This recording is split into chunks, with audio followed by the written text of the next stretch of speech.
Bonjour, donc à travers cette vidéo, je vais vous expliquer comment on fait à la calculatrice pour représenter un nuage de points qui correspond donc à ce premier exemple que nous avons vu dans notre précédent cours du 22 avril.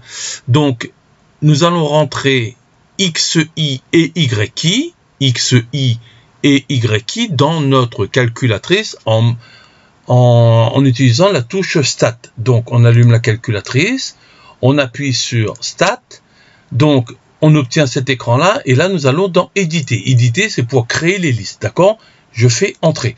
Donc pour gagner un peu de temps, j'ai déjà rentré dans L1, donc la liste de tous les ensoleillements qui est là, mais si on regarde bien, après 1883 ici, c'est-à-dire pour Paris, je ne vais pas rentrer 1685, donc comment je vais faire? Je me déplace avec les flèches, j'en vais donc en bas là, et hop, je vais sur les pointillés, d'accord, sur les pointillés, et là je vais taper 1685, 1685, d'accord, et je fais bien sûr Entrer pour valider. Donc on voit bien que le 1685 s'affiche là, et en face on n'a rien, c'est-à-dire qu'après le 11,2, de la même manière, après le 11,2, le 9,7, je ne l'ai pas rentré, donc je vais y aller, et là je vais rentrer 9,7, d'accord, en me déplaçant avec les flèches, je vais dans la deuxième colonne, donc je fais 9,7 et Entrer. Donc, on vérifie bien qu'on a exactement le même nombre, d'accord, de lignes complétées, il n'y a pas de problème. Donc, L1, ça correspond, je répète, à XI, d'accord, et L2 correspond à YI. Donc, le but du jeu ici, c'est d'aller faire le nuage de points. Un nuage de points, c'est une représentation graphique. Donc, ici, vous voyez, c'est écrit graphe stat. On ne va pas aller dans graphe tout de suite, on va d'abord aller dans graphe stat. Donc, comme c'est en bleu, je fais seconde, f de x, et là je vais choisir le premier graphe et je fais Entrer, et là on voit que le off il est sélectionné, donc moi je vais sélectionner le on, hop, je sélectionne, on voit bien que c'est sélectionné. Ensuite le nuage de points, ça correspond à ce premier type de représentation graphique là, d'accord.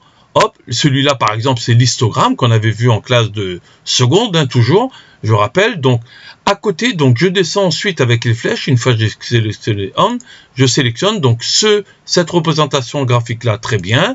Ensuite, liste X, je viens de dire que j'avais rentré dans L1, j'avais bien rentré XI, donc on a bien les XI dans L1, les YI, on avait bien mis dans L2, les YI, et donc dessous la marque, comment on va représenter ces points-là.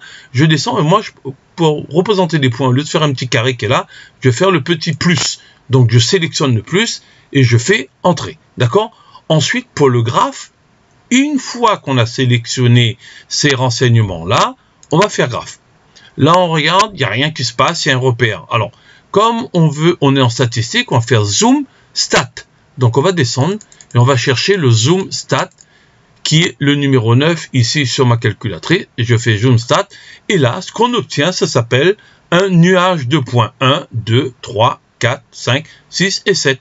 C'est-à-dire, les 7 points qui sont là, nous les avons ici, d'accord? Le premier point, 2790 et 14,9, 2790 pour l'ensoleillement et 14,9, donc 2790, comme là il y a 2772, 2772, comme c'est le plus petit ensoleillement, alors attention, comment faire pour savoir à quoi ça correspond ces points-là?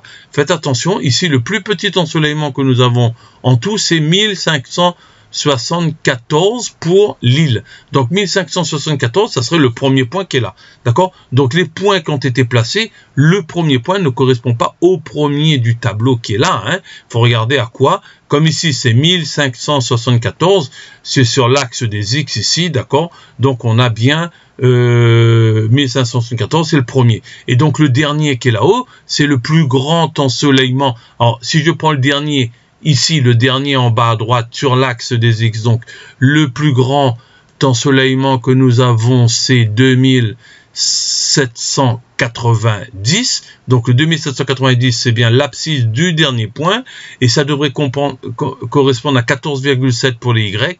Et si on regarde bien, c'est aussi le plus haut point. Donc ce dernier point-là correspond bien au premier point qui est dans mon tableau, d'accord? Donc si on voulait l'appeler M1, celui-là M2, etc. Donc le M1, ça serait ce point-là, d'accord? Et celui-là, Donc, ça serait 1, 2, 3, 4, 5. Celui-là, ça serait M5. On va regarder votre cours précédent. MI, c'est des XI, YI. Donc là, c'est X5Y5. Donc, ce point-là, ça serait ce point-là, le premier point. D'accord, etc.